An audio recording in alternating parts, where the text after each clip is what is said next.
तो 21वीं सदी को एशिया की सदी कहा गया है और वो हमें उसके रिजल्ट्स नज़र भी आए। आज चाइना और इंडिया जिस मकाम पे हैं वो उससे लगता है कि ये एशिया की सदी है, इसमें कोई शक नहीं है। लेकिन हमारी सदी तो खैर कहीं बहुत पीछे रह गई भी है।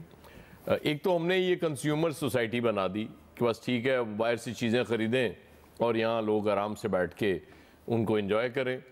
और फिर ओवर द ईयर्स जो हमने किया इस मुल्क के साथ, वो हमारी लीडरशिप अल्लाह ने बड़ी अच्छी दी हमें हमेशा, कि उसने हमें इस मकाम तक पहुंचा दिया कि हमारे पास बिजली भी पूरी नहीं होती थी, और पूरी हुई तो हमें पता चला कि वो इतनी ज़्यादा पूरी हो गई है कि वो पूरी कौम को भुगतना पड़ रही है। वो जो तसलसल की बात होती है ना पॉलिसीज़ की, उसमें एक बैलेंस भी होता है। यहाँ बैलेंस कहीं नज़र नहीं आता मुझे। मतलब एक शख्स आता है वो अपनी मर्ज़ी से हर चीज़ करके निकल जाता है।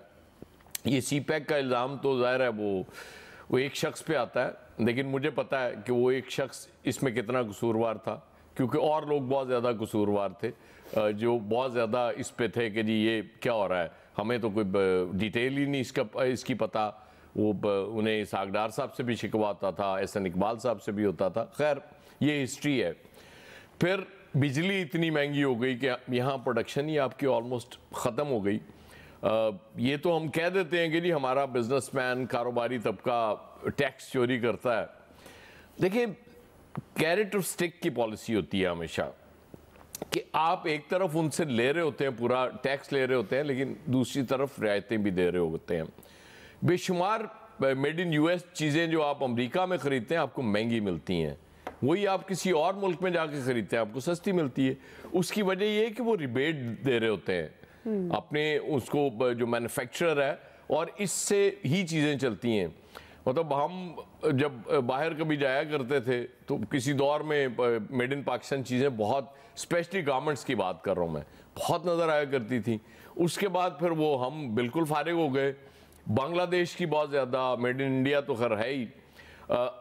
फिर कुछ पिछले दौर में वो गारमेंट्स की बहुत ज़्यादा, चूँकि एक्सपोर्ट हमारे यहाँ लेदर जैकेट्स बहुत जाती हैं और इस तरह की बेशुमार चीज़ें हैं।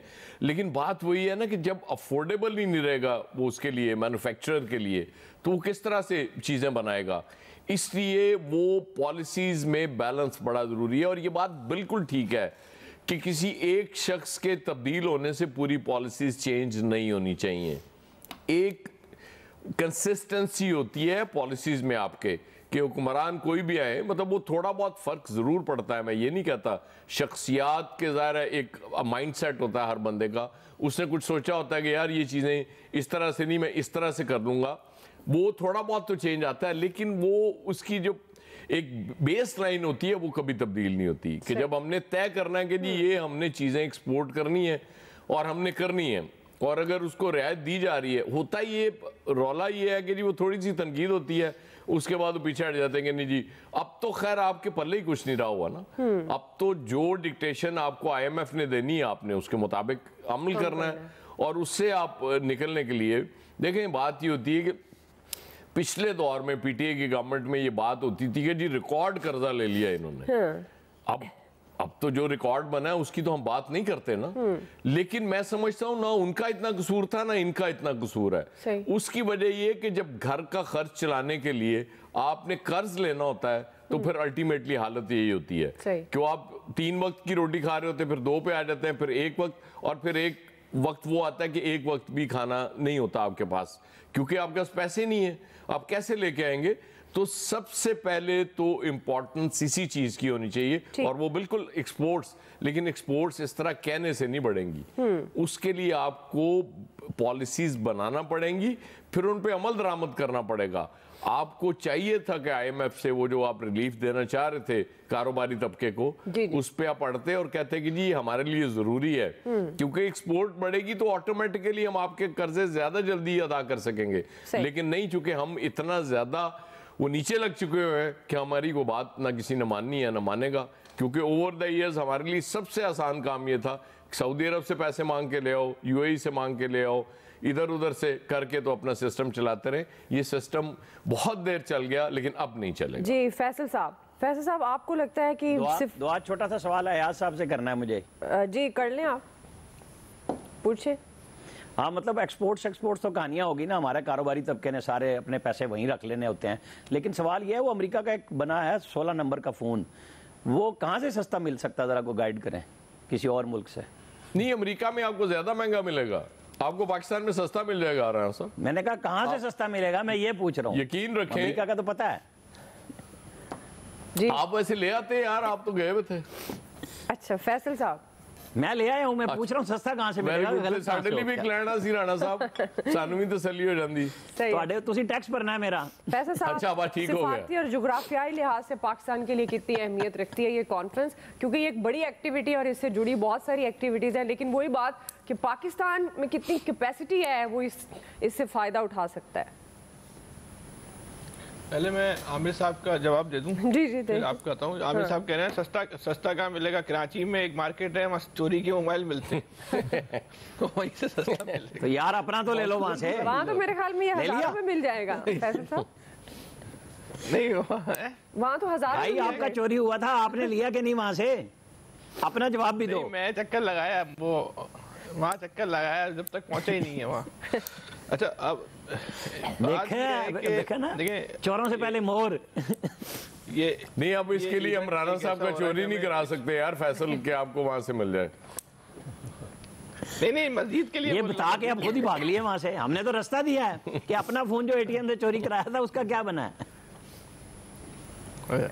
اچھا, یہ جو ایونٹ ہو رہا ہے پاکستان میں, اس کے کئی پہلو ہیں, اور سب سے اس کا جو مثبت پہلو ہے وہ یہ ہے کہ ایک جو پاکستان کا چہرہ دنیا میں مسخ کر کے پیش کیا جاتا ہے کہ یہ رہنے کے قابل ملک نہیں ہے, یہ امن و امان کے حساب سے دنیا کے آخری ممالک میں آتا ہے, یہ جو صفائی ستھرائی کے حوالے سے گندے ملکوں میں جو ہے وہ شمار ہوتا ہے, یہ ایک انتہا پسند جنونیوں کا ملک ہے, یہ اس قابل نہیں ہے کہ اس ملک میں جانا چاہیے.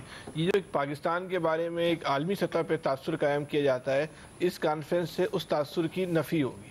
یہ پاکستان کے لیے سب سے جو ہم کہیں گے ایک مثبت چیز ہے جو ہمیں اس کو اکنالج کرنا چاہیے, اور ایک اچھی بات ہے کہ یہ ملک جو ہے اس قابل ہے.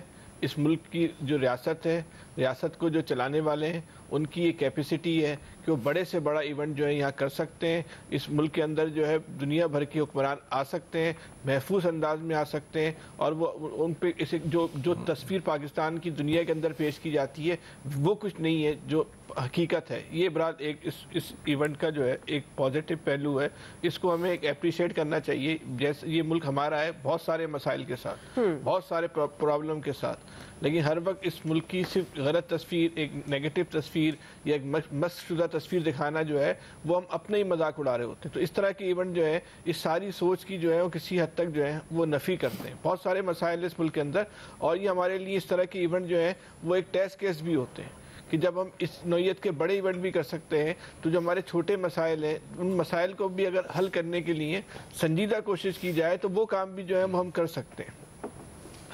عامر صاحب نے ایک بات کی, میں اس کرنا چاہتا ہوں کہ یہ افغانستان جو ہے وہ ناسور بن گیا.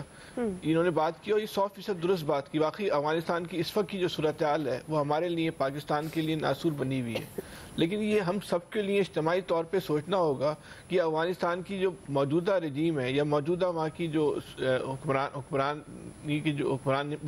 جماعت ہے یا جو حکومت ہے وہ پاکستان کے لیے